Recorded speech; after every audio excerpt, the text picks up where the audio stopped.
Hello, everyone, and welcome to the second episode of the World Literature Notes podcast. Today, it's a history lesson. I'm going to be telling you about the scale and scope of the content that we're going to be covering in this podcast. The first episode, I talked about the scale and scope of the methodology. Why are we going to talk about world literature? What are the various means that have been employed for interpreting that? At the end of that episode, we decided that our guiding focus and principle is going to be discovering what it means to be human in the digital age. I think that's a very pertinent and obvious topic that other sources for learning, other artists, and things like that consider that a valuable guiding question. And given that we want to understand what it means to be human in the digital age, I think that it's relevant to have at least some reference or understanding about what it has meant to be human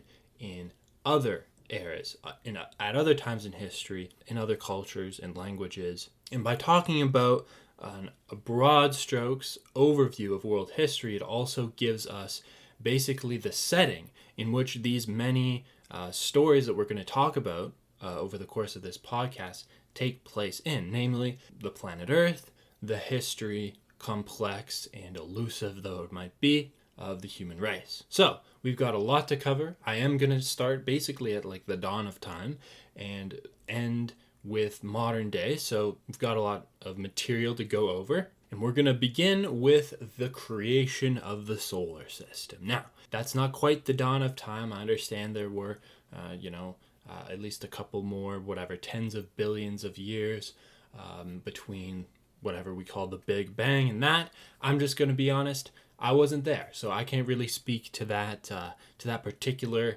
era in world history very, very well. There's not much I could tell you about it that you couldn't already, guess with probably about the same amount of accuracy as I could. But starting at about the creation of the solar system, I start to build a very vague and unreliable picture because of the website google.com, where I was able to come up with these very, broad estimates for when the moon came to be and when the oldest rock was formed. And basically we're looking at on the orders of billions of years ago. And we are just going to gloss over this stuff, but it's interesting how the distance between the creation of the solar system, the creation of the moon, and the dawn of the oldest rock, these are bigger distances in themselves than the entire distance of what most of this episode is going to be about, namely the human race and in our history on this earth. I don't talk about the origin of life. There's a lot that certain topics just have to be cut, given the scale of what we're looking at. Then around 66 million years ago, we're not in the billions of years ago anymore. We have the famous dinosaur Tyrannosaurus Rex. He was born and died, give or take, around that time. There were female dinosaurs too. I just think this fellow looks a little bit too grouchy to be a woman, but that's probably, that's part of my bias. Then, so we've gone from the billions of years now down to the tens of millions. And once we get under 10 million years ago, about 7 million years ago, at least according to, what would you call them, like anthropaleologists? I'm not a scientist, so take all this with a grain of salt. But the earliest fossil evidence for the species related to Homo sapiens start to appear around 7 million BCE, or basically 7 million years ago. And you get species like apparently Sahelanthropus, who we probably don't know very much about. I'm sure that this, partly looks like perhaps reconstructed skull is at best all we have to work on. I've heard a fancy name of a pre-Homo sapien human species called Australopithecus. I think that it's absolutely fascinating to think about what the different, other human species there were. Homo erectus. What do people talk about? Homo habilis, is that one? Am I just pulling stuff out of my butt? I don't know. Neanderthal is the most famous one. But whatever that means, whatever it even means, I don't even fully understand, for there to be like a non-Homo sapien human species. There does appear to be some evidence that they were also using tools and maybe at least in like the case of Neanderthals, burying their dead, maybe engaging in some form of art or religion. We don't have a whole lot to go off of. There could be entire tribes and civilizations and even languages and things going on, millions of years ago that we just have no evidence for. We have no way of gleaning that. And so, of course, all of these numbers, I've put the historian's little C before them, which means circa, so about whatever 2 million years ago.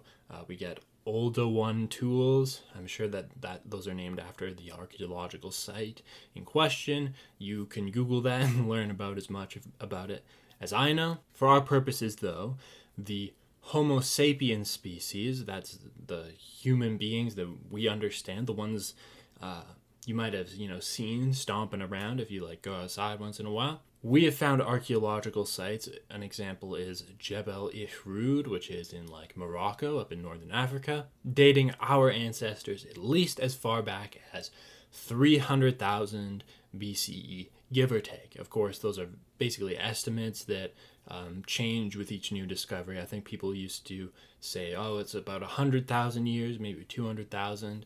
So take all these numbers with a grain of salt.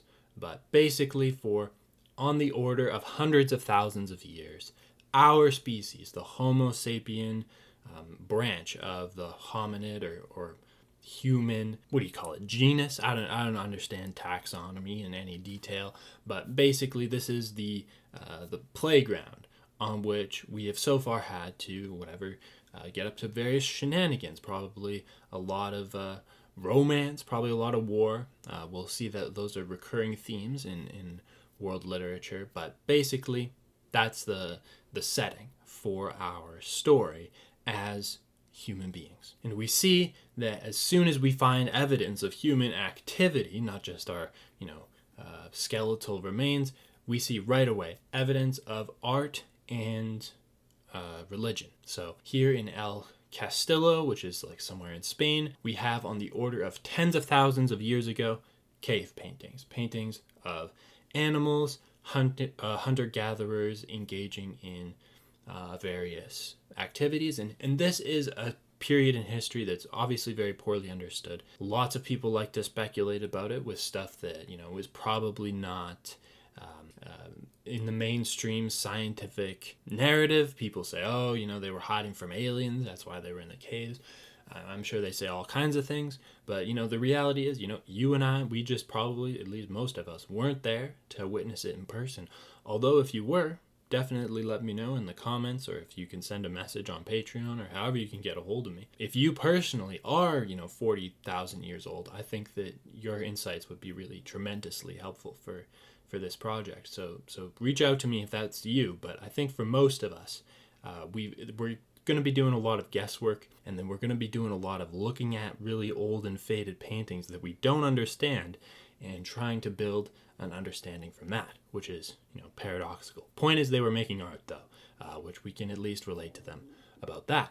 And then on the order of at least, this is one example I found, 20,000 years ago, we find these sculptures of what appear to be a mother goddess, right? Obviously, they have a very sophisticated understanding of human anatomy. If you've ever studied art or anatomy for, illustration or medical purposes, I'm sure that you can look at something like this and see that, they've seen humans before. They know what they're trying to model after. And there appears to be a theme of these statues and artworks that reflect on the female form, on this idea of motherhood and fertility, something that we might not quite see in more recent millennia and centuries, at least not quite in the same way as often. But the point is, there appear to be artistic and religious sentiments going back tens of thousands of years in our history. And to put some context into this, there are some trees still that you can still go, use them for shade today, which are on the order of tens of thousands of years old.